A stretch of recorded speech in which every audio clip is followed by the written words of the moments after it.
xibaar yu wér te wóor ca tàng-tàng ba abonnez-vous pour ngeen di mën di jot suñuy vidéo. jërë ngeen jëf ci ànd gi ak ñun ci chaîne bii di Buzz 221 HD dañ koy doore ca Thiès ab père de famille bu ñu tëj juróom-ñaari ati kaso yoo xam ne daf ko war a tëdd ngir viol bu mu def ci doomam bu am 14 ans moom mii am soxna waaye tamit di papa ci ay doom moom Ojo mi 60 ans la am tëdd na juróom-ñaari ati kaso wala boog moom la war a tëdd ngir nag viol ak pédophilie ak détournement de la mineure à Dieng ay atam toll ci 14 ans moom mi ñu ngi ko àtte lundi 23 février 2026. par la chambre criminelle du tribunal de grande instance de Thiès ngir nag daal ay mbir yoo xam ni mi ngi xewoon ci weeru mai atum 2022 ci capitale bu raay maanaam Thiès bu ñu sukkandikoo ci li nga xam ne nag daal moo di xibaar yi ñu jot accusation yi mi ngi am ginnaaw bi nga xam ne nii victime bi dañu ko violé ci ab chambre d'auberge bi nga xam ne nag daal mise en cause bi ci boppam moom moo fa doon liggéeyee ginnaaw bi nga xamee ne nag daal mbir mi daal nay siiw Ojo ci boppam dafa quitté woon li nga xam ne moo di territoire national bi ngir daal di dem laaxatu ji ca Mali ginnaaw ba ñu daal koy interpellé ci décembre 2022 daal koy yóbbu ci kanamu yoon ci kanamu baar bi nag moom accusé bi dafa weddi woon fee yi nga xam ne nag moom lañ koy rapproché daal di expliqué que ni victime bi ci boppam moo présenté woon nag ci lieu de travail am ngir demandé ko nag li nga xam ne moo di ndox ginnaaw mu daal di demaat waaye nag daal moom mi nga xam ne nag moo di prévenu bi daal di justifié woon li nga xam ne moo di ak dawam par état de détresse psychologique affirmé avoir agi sous le coup de la peur.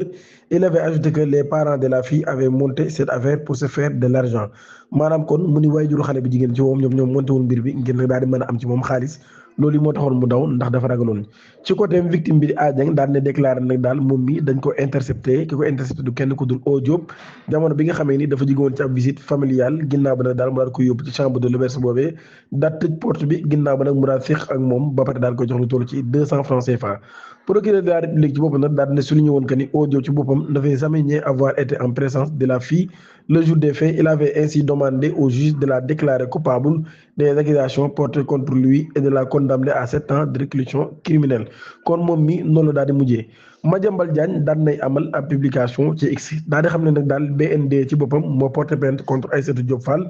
pour détournement ak li nga xam ne nag daal moo di ab prêt boo xam ne amaloon na ko muy ab prêt consenti par l' état en quoi la BND c' est l' état du Sénégal ab banque commerciale bi nga xam ne nag daal moom mooy lebal ab cliente mun nag daal wax leen ma par quel artifice on peut en faire des fonds publics et puis c' est l' agent judiciaire de l' état qui est en justice pour le compte de l' état du Sénégal mun nag daal Sonko dafa waatoon nag daal dina noppiloo Aïssatou Diop Fall daal nag mi ngi utiliser ay moyens yoo xam nag daal ay moyens yu nekkul moyens yu conventionnel la nag daal comme toujours di rester contre ses adversaires petite sœur je t'exprime toute ma solidarité di ko xamal nag daal kon petite sœur man maa ngi lay jàppale bu baax a baax. brigade de lutte contre la piraterie et la contrefaçon BNLPG daan nay démantelé ca Caaroy Gaar ab réseau boo xam ne dañ doon jaay ay produits contrefaits présentés comme capable de grossir les seins et les hanches et les fesses maanaam kon yoo xam ni day yokk ween taat ak hanche ñoom ñi la ñu daal di jàpp ak sax lenn ci loo xam ni ay produits aphrodisiaques la loolu yi nag daal kon commerce bi nga xam ne dañ ko installé woon ci ab cantine bu jege woon fi nga xam ne moo di mairie ba ñu ko géré woon par ñaari nit yoo xam ne nag ñu ngi doon jaay produits yooyu ci ñu amul woon benn autorisation waaye itam respecté wuñu woon normes sanitaires yi après ab enquête nag daal agent yi daan nañ leen di jàpp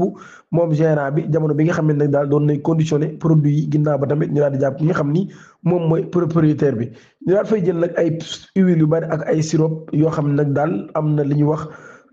ay produits aphrodisiaques yoo xam daan na ci am kon ak yeneen mbir yoo xam ne dañ ko doon jëfandikoo ngir mën a am li nga xam ni moo di yaram loolu kon lañ daal di fekk ci ñoom ginnaaw ba ñu daal leen di jàpp. l'audition de maître Moussa Diop nag daal jamono ji daan nañ koy suspendre pour irrégularité des procédures ndax daal bu ñu fàttali ko procureur général ji moom daan nañ saisiroon la bâtonnier de Dakar ancien DG bu dem dikk bi nag daal moom dafa inscrit tamit ci li nga xam ni moo di barreau bu Paris loolu kon nag daal moo tax procédure bi dafay xaar wala boog dafay jaar ci homologue bu français ngir nag daal ñu daal di koy mën a kon daal di déglu procureur bi nag daal ñi ngi xaar ndax dafay xaar wala dafay évoquer li ñuy wax l'appartenance plurielle ngir nag daal di mën a contourner boobu lépp délai daal di mën a continuer li nga xam ne kon commencé woon na ko mu ñeel mbirum Moussa Diop meurtre agressé la Maroc ci boppam daan nay rendre nag ab service bu mag li nga xam ne moo di justice sénégalais ginnaaw bi nga xam ne daan nay teg loxo benn waay boo xam ne dañ ko doon wër par la justice sénégalais vendredi dernier ca Agadir ca Maroc fa lañ ko jàppee Emouloum 41 ans moom mii day am notice rouge moo teg woon ci ndoddam bu bureau central national BCN d'Interpol de Dakar ñu ngi koy giñ nag daal ni moom mii dafa impliqué ci mbirum homicide volontaire maanaam faat li nga xam ne moom bakkan ci tayef agressé les autorités policiers sénégalais ci boobu nag jamono ji kon ñu ngi def lépp lu ñu mën ngir nag daal procédure nécessaire bi pour extradation maanaam kon daal koy delloosiwaat te li nga xam ne kon moo di réewum Sénégal.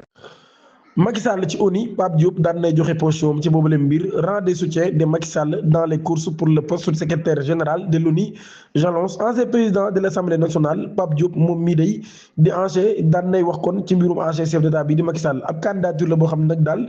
jàpp na ne doomu réewum Sénégal mii nag daal moom moo bëgg a occuper charges étatiques les plus hautes et à présider une organisation continentale et une affaire sénégalaise et africaine mu jàpp ne nag daal loolu honneur la bu mag pour Sénégal waaye tam pour Afrique tout entier daal di lancé kon moom leader bokk gis-gis bi ci ab communiqué boo xam ne nag daal les ko daan na koy dugalaat moom Pape Diop daan nay souligner kan nag daal appuyé ki nga xam ne moo di Macky Sall nag daal maanaam moom partenaire ci boppam kon dina jàppale Macky Sall ci élan de solidarité patriotique boo xam ne daf koy wane ak panafricaniste boo xam ni daan nay nekk ci moom ngir nag ket bi nga xam ne Macky Sall daan na ciy jëm ngir daal di mën a jiite li nga xam ni moo di ONU kon loolu nag daal moom mi ngi xam ne jàppale goo xam ni pare na pour jàppale ko Macky Sall garde des beaux maraîchers ñaari góor lañu fa bett ñuy sëy maanaam kon ñu nekk en plein ébat sexuel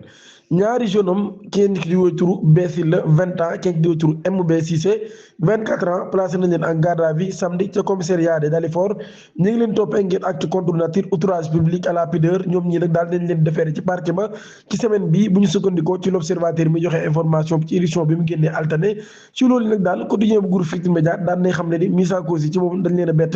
en plein débat sexuel maanaam ñuy sëy ci ab bus boo xam ne nag daal dafa gaare woon ca gaar bu Beaux Maraîchers bu Pikine ñoom ñi dañ leen a bett par koo xam ne nag daal ci lii boobee fa lay nekk ginnaaw bi nga xam ne daan nay jege bis bi ci point de pied bi nag daal daan nay bàyyi xel kon wala daan nay may gët boobule bis ci boppam nag daal ci vitre ci la gisee Bessi la ak MB6 nekk en plein ébat sexuel maanaam di sëy l'incident bi nag daal daan nay propagé wu ba ab ful bu bari daal dafay ñëw ci kanam bis bi ñoom ñaar ñii nag ñu daal leen di génnee ci véhicule bi ginnaaw bi ñu daal leen jox ñi nga xam ne ñooy force de l'ordre yi nga xam ni ñoo nekkoon à faction à l'intérieur de la gare loolu yi nag daal moo tax kon ñu daal di échappé sax ci li nga xam ne nag moo di nit ñi di leen naroon a def muy daal leen di defaral bagage l'observateur bi nga xam ne kon moo signalé xibaar bi daan nay xam ne nag daal kon ñoom ñi daan nañ leen di yóbbu kon ca daan nañ leen di yóbbu ginnaaw ba daf jaa leen placé li nga xam ne moo di en garde à vue ngir acte contre nature bi nga xam ni dañ ko doon def muy ñaari góor yàlla yu ni léng-léngaaral di sëy ci seen biir Ouzin Keita mi nga xam ni dañ koo jàpp ci mbirum borom ñaari tur yi moom mii day daan nay xam leen nag dafa am feebar bi ñu wax VIH sida maanaam moom Ouzin ci boppam dafa am feebar bi ñuy wax VIH sida loolu kon moo tax ñeneen ñi nga xam ni jàppandoo nañ leen ak Ouzin Keita ñoom ñi ñëpp nag yoon dina leen xool bu baax a baax maanaam kon nangu nañ daal leen def ay test xool ndax ñoom ñi am nañ feebar bi wala amuñu ko di ñaan ngeen abonné ci chaîne bi activé cloche notification bi te aimé vidéo bi jërë ngeen jëf